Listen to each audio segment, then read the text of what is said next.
Make sure this is going the way I want it to. Don't know if it is or not.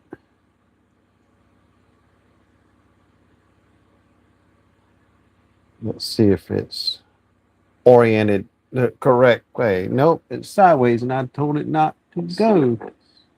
Really? Oriented the correct way. Nope, it's sideways, and I told it not to go. Oh, goodness. Really? Oriented the correct way. Let's see if I can mute this. All right, YouTube, you are. Orientation is locked. Rotate device back. Really? I had you landscape, you freaking fool. Good Lord. I guess I'm just going to have to stop and do this again, or just flip it and go vertical. It's crazy.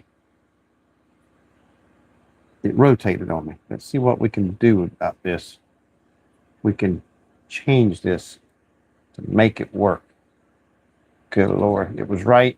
I even tested it on a private, and it still wants to do it this way. That's okay. We'll see what we can do.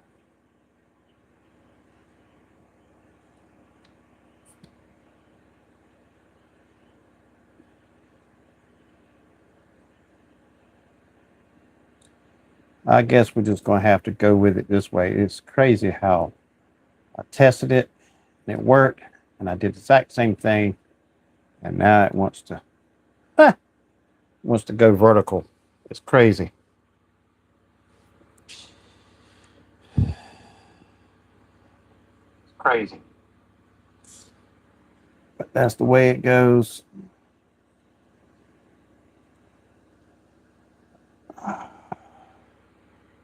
It even shows on the screen the little icons you get that you can change the brightness and all that. Even shows landscape, not vertical. And it's not taking it. All right, YouTube, you need to fix it. Crazy. But what can you do?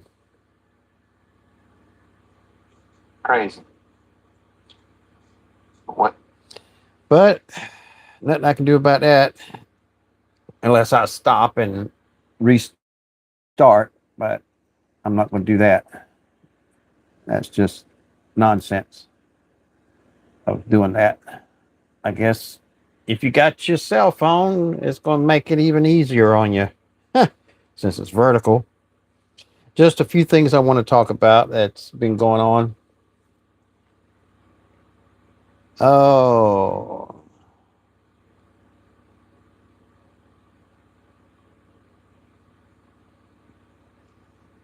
Hi to everybody that's chatting. Thanks for dropping by. As you see in, let's see if I can get that off of there. Let's see. No, hide the video. No, I want to get rid of the chat on here, but maybe it won't. Let's see. Will it let me get rid of the chat? Won't even do that either. Oh well.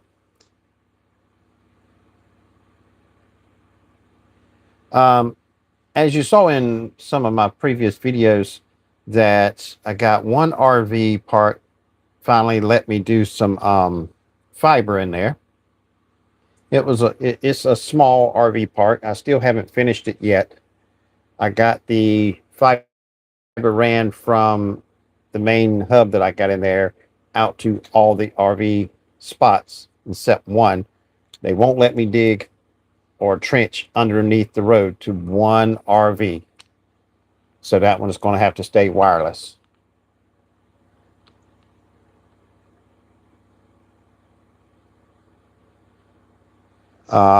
I got another RV park that pretty much, I asked him, and it's the latest RV park that I got, the one in Regalwood, North Carolina, the one that said he's got permit for 325, 335 or something like that spots.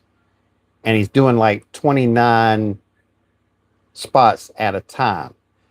As he sees that more people coming in and consistency, he's going to pretty much branch out and a little bit bigger.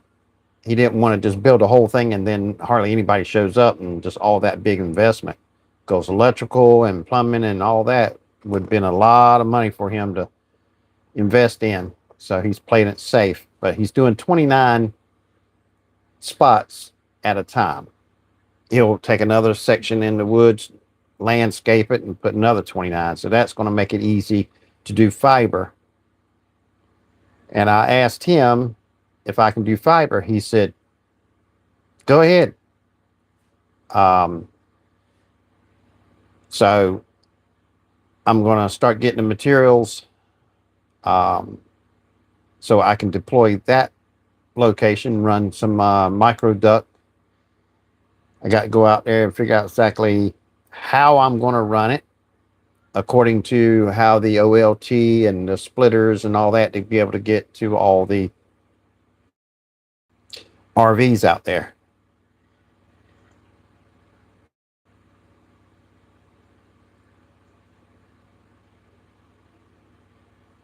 And something else that I'm thinking of doing that I've noticed over the last year, the boxes that I have been purchasing, the ones that has, I think, like 8 or 9 slits in the bottom where you can actually, it's made basically for coax cable. You put a splitter in there and all the cables come out and stuff. It's the same thing that my backhaul provider uses when they connect up a client. The prices on it after about 6-8 months just almost doubled from what I was paying. Then I found another box, and lo and behold, another almost a year, them prices went right up to the same price as the other boxes. They went from like $12 up to almost $30 in like 30 days. It wasn't just gradually going up, it just like overnight.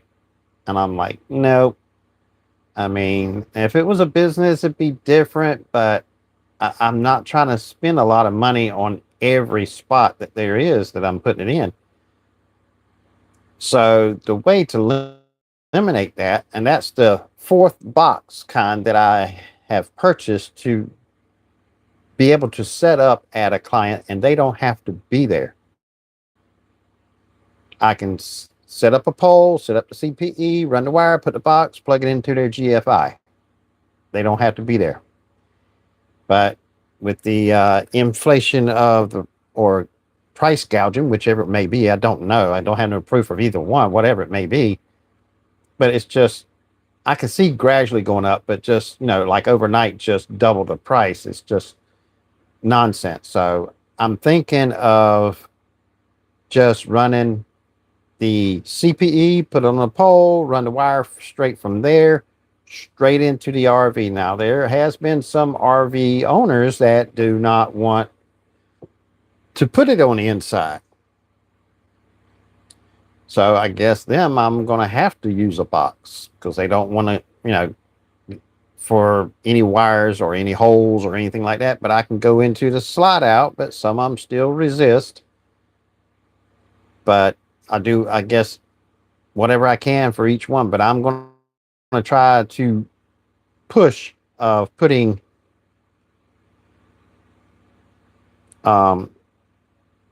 get the air cube actually inside. Even when I do the fiber, do the same thing.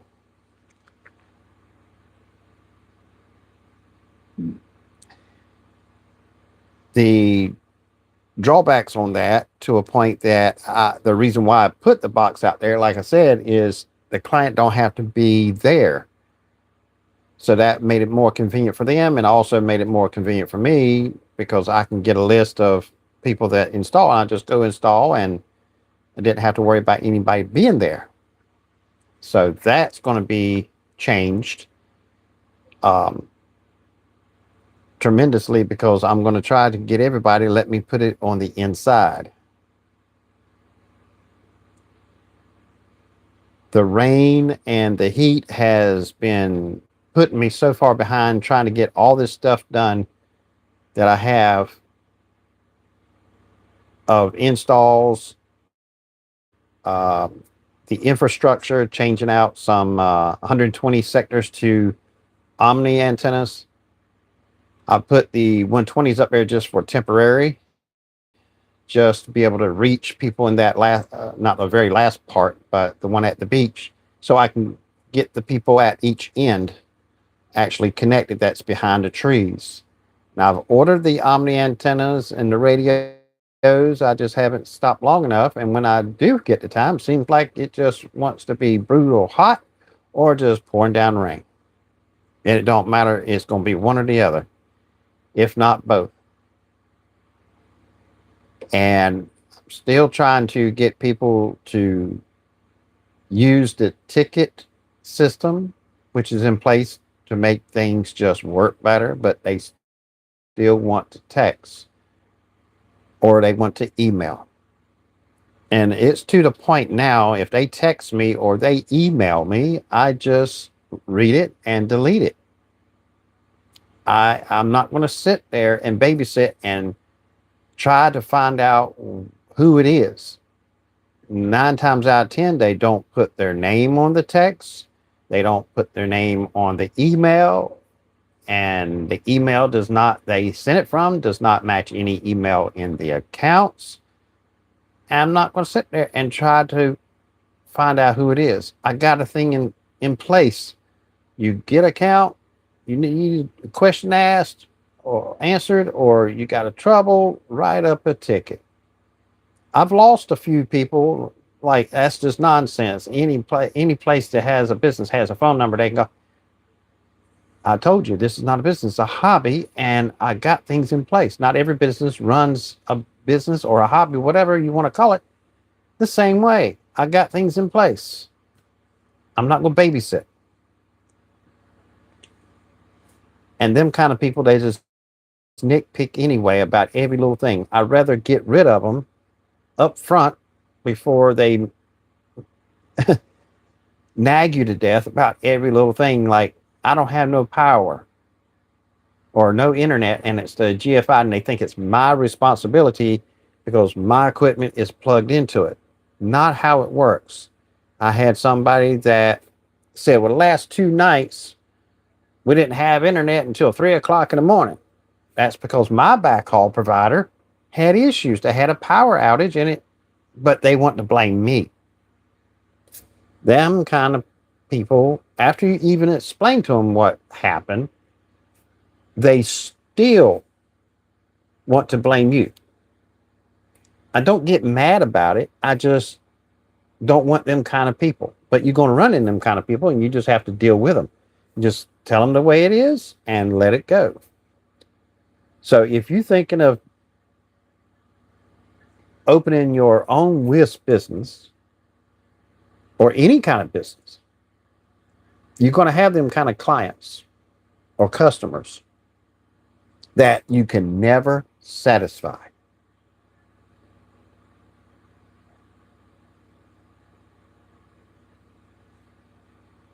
I even go out there and show them, unplug my box, hit the reset, plug it back in, and show them. I say, there you go. And I said, and I tell them, this is not my responsibility to reset your plug. So if you have any happen again, this is how you do it. So you don't have to contact me. And lo and behold, next rain comes by, there's trip again. And they think it's my responsibility to go out there and reset.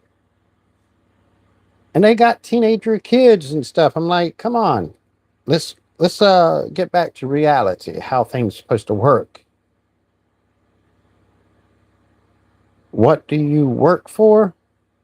I don't work. I'm retired. I retired when I was 45 from doing a heat and air company for 25, 30 years.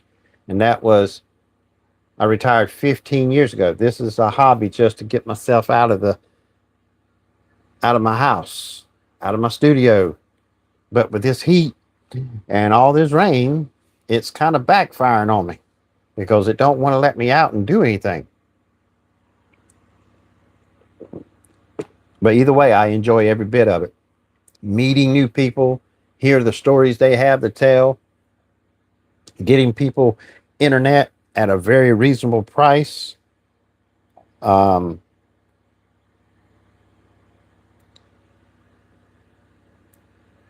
and people say, well, you should run it like a business. You should hire people. Well, I don't want to get back in the business, have to pay payroll taxes and all that. Beat the purpose of retiring. Um, but like I said, it's any business that you run, you'll have that kind of issue with some clients. You just can't satisfy everybody. You just have to let it beat off your back like water on a duck's back. Just let it go. But there will be a lot more videos about fiber because I got that real big part. It's like 300 and some. So and he's already talking about taking the second phase of the part. So that's going to be another 29. And he's thinking probably, I think he said somewhere late part of September or beginning of October is when he's going to actually start that. So I need to get out there and go ahead and get this one phase, the first phase, the 29 spots, go ahead and get it all fibered up. I got to order the OLT and some GPONs and start playing around with it to get familiar of all the tweaks and ins and outs of the software itself of the OLT. I've never messed with OLTs. I've ran fiber before, even I got into this WISP, but I never got to the point where I was actually doing the programming on either end. I was just helping people running fiber and stuff like that. So this is all new to me of the OLT. But somebody showed me not too long ago down in Florida how easy it can be. And I've done my research online about the OLT with the UISP router and the UISP software and stuff, how they twine with each other and communicate with each other. And it's not much more to really learn, not a real big learning curve of getting clients into the UISP software. So that's going to be exciting to actually get my hands on one of them and start playing around with it and getting familiar with how to set up the GPONs and stuff like that and do the deployment of them. Another thing, if I stop putting them boxes out there and putting the routers in them, which I haven't had any issue of doing that. At first, I thought I was going to have issue of them overheating. And with the heat that we've been having, I would say in the last 2 weeks, hitting 109 to 113 heat index, haven't had any issues with them. But just the cost of them, of the boxes, it just keeps going up and up and up. And I'll change who I buy them from on Amazon, and they have a lower price. And then as soon as I start buying from them massively, I mean, I buy like somewhere from 10 to 50 at a time if they have that many available. And within 2 or 3 months, boom, they like, hey, he wants to buy a lot of boxes, it seems like, and let's go up on the prices. It just seems that way. So I want to eliminate that. Now, another downfall on that would be if I go install the router in somebody's RV and they're not like a permanent setup for a long time. When they leave, I have to go get the equipment or get them to take the router and turn it into the office, and I just go by the office and pick it up. But not all RV parks that I have has an office. So that will become a not an issue.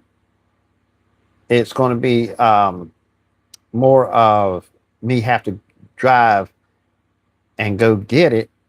And if they leaving Friday and they write up a ticket, say, "Oh, we're leaving this afternoon," and you might be in a park that's an hour and a half away from me, and I got to get in car, regardless of what I'm doing, and go get the equipment because that park may not have an office. So it can be a little hectic if something like that happens. I can see that happening. Somebody pull in for a month or 6 months or whatever, and then they decide to leave, and I have to go get the equipment because they're leaving. I can't tell them to, turn in an office when there's not one. So it's going to change the graphic of how I actually install and have to pick up the equipment. Because if I have it in a box on a pole, they just unplug their RV, pack up, and leave, and the equipment's there. Because I told them, but if you leave, you just leave, and the equipment's going to stay there. But if I'm put it inside, that's not the case anymore. I'm going to have to pretty much get with each RV park owner that I do that with and let them know it's like I'm going to start putting them on the inside, and if they leave, they're going to have to drop the equipment off at the office. It's basically going to be the power cord, PoE, and the air cube, and they just take the cord that goes to the CPE and just lay it on the ground, and it still be on the pole. And then if it rains or whatever, they may have to replace that wire for the next client that actually gets in that spot. So it changes everything, really, of how it will be done. But I just don't see no reason paying the price that they have on them boxes. And I can't find them anywhere else. And when I do, I found 3 places where I can get them, but they're out of stock. And I've been looking for like the last 6 months trying to find them. But I like to have them on the inside. Some clients that I had, like, can you put it in the side instead of the box? They preferred it be inside. And yeah, I put it inside. They didn't mind me actually sliding the wire up there in the lower corner of the slide out. There's a little spot there where I can actually stick the wire through. Some of them prefer it that way. But the main reason why I put them in the box in the first place is because I had 5 people at first I was putting them in the RVs, and I had 5 people unplug the cable, dropped it on the ground, and just left with the equipment. And pretty much the hobby was just getting started, so it didn't have a lot of revenue cycling around to be able to repurchase stuff and just keep going yet. And I saw that in an issue. So I had to come up with a solution to resolve that so I wouldn't keep losing equipment. Now, of course, the activation fee pretty much covered it, but still I had to repurchase and wait to get that item back to get somebody else installed. So it just delayed things. So I had to figure out a way to change that.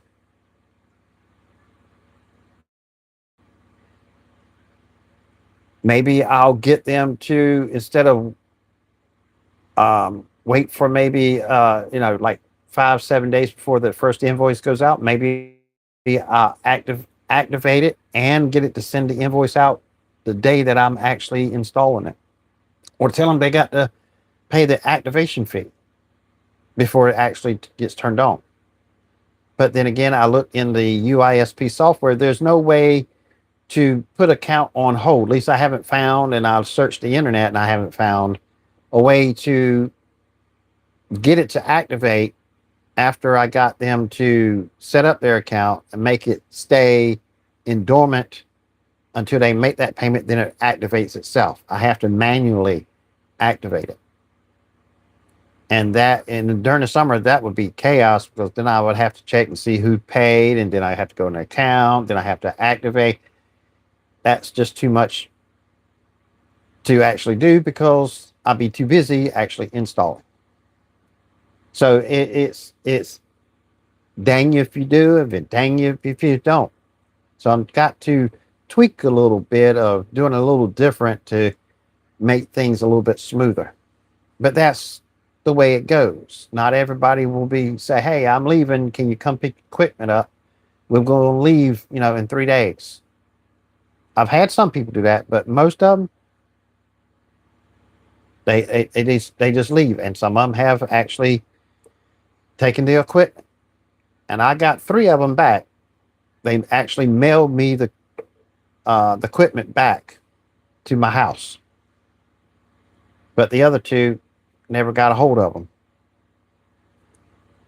But that's just the way it goes. But I want to do it a little different and put it actually inside. I mean, the service of the signal and all that works out in the box as well as it does in the RV, as close as the router is. I haven't had anybody complain that the signal's not strong enough, not working, because you see in some of my videos that their box is on one side of their RV and I stand on the other side of their RV and be able to get their full speed. So the signal goes through their RV and get to my laptop and I get the full signal. And I don't turn the air cubes up to the maximum. I think it's 19 or 20. I turn it something like 12 and 13, about midway. And it seems to work because I don't want any of them start interfering with their next door neighbor and all that. Really get strong and congested with the signals in there. And it seems to be working. But you're going to have clients like that. Just they will get up in the morning and say, "What can I complain about today?" And that's the way they just live their life. But that is, I know this is, what is it? Can I even see how long it's been? Yeah, almost 30 minutes.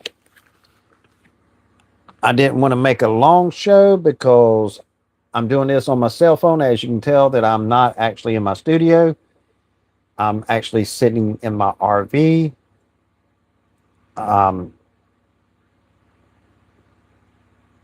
Trying to get ready for the fall, winter, and springtime. I got me an office. I put all the equipment in it. Majority of my installs are here in Sneeze Ferry. And I figured I'd get me an office here in Sneeze Ferry. So that's where all my equipment is. So I don't have to, somebody say I want to install, I don't have to drive all the way back to my studio, which is an hour round trip just to go get a CPE when I can drive maybe 6 minutes from my RV here to get a CPE or something else I need. Like if I got a CPE and it's not working, I can just go right over there and get me one and come right back in 10 minutes and get them all connected.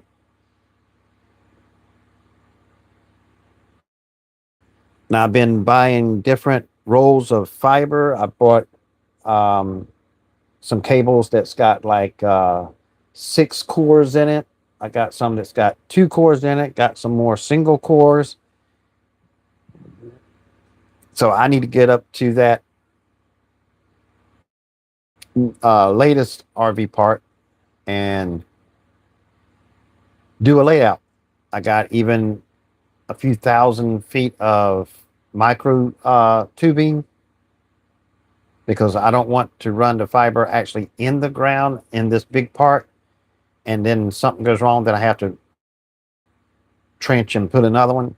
This, if I have a problem, I pull one out and put another one in from point A to point B and ready to go. Just prepare for what can happen. And I'm going to try to get some other RV parks to switch over to fiber, because the trees that I have them getting in my way in them parks that were not in the way 6 years ago, but they have bloomed out. Even here in the park that I'm in, I had to convince the owner that I need to run fiber around and get on the other side of these trees at this little section right in front of my RV, because the signals, I had one down there, it was getting like negative 82, 83, and periodically when it rains, it'll drop out on that client. So I ran fiber around because I couldn't run Ethernet wire because it was way over 300 feet. I think it came out to be something like 600 or 700 feet, and put up another tower down on the other end of the park to be able to get all of them down there, connect with that one instead of the Omni here on mine. So pretty much that half goes on that 120 sector, and the ones around down on this end is on the Omni antenna. Trees grow, and the other parks, it's doing the exact same thing. And I'm going to try to convince them to let me run fiber, because if not, some of them, there's no way to get internet to all of them without putting massive of antennas, APs. You almost have to put an AP up for every 2 or 3 people. You know what I mean? It would be masses of running wires, and I don't see no reason. And I have one here in this part where I'm at now that I had to, which I think 1 or 2 videos ago, I think it was, I put it up, where I actually had to run lot, say if they were in lot 2, I had to run it in front of lot 1 and put their CPE there, because all these metal coverings they have on all these RVs out here, especially from the point of view from that RV to the AP, I could not see it. So things get in the way over time, and trees are the main ones. So fiber is the way to go, and that's what I'm going to try to convince them to do.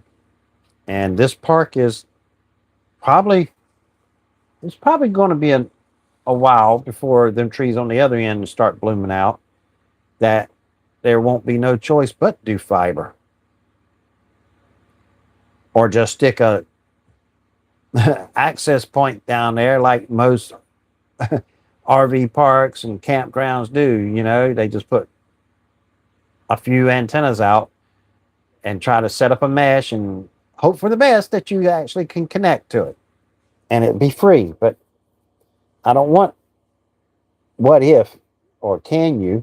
I want a good dedicated line to every spot. Good, reliable, reasonable priced internet to everybody.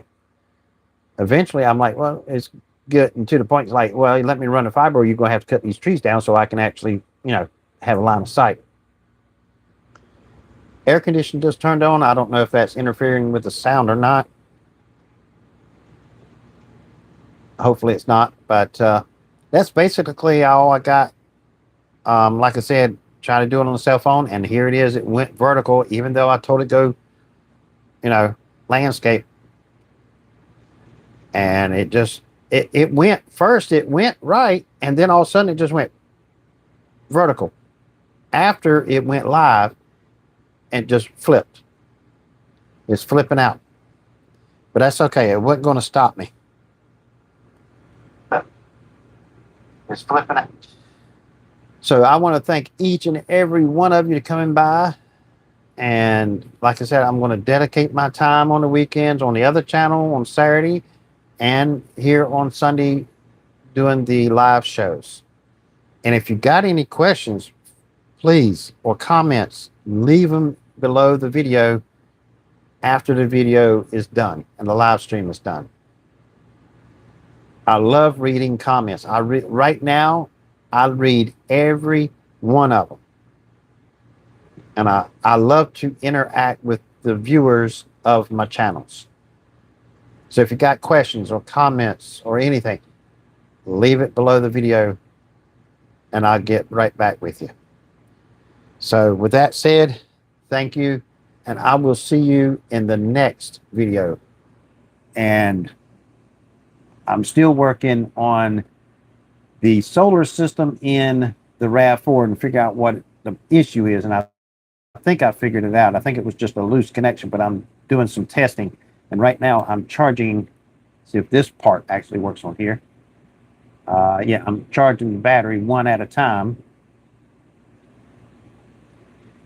And then I'm going to put them back in the car, you know, RAV4, and be sure everything in the app is set, which it should be 100% and all. I'm going to have to change the state of charge on it to 100%.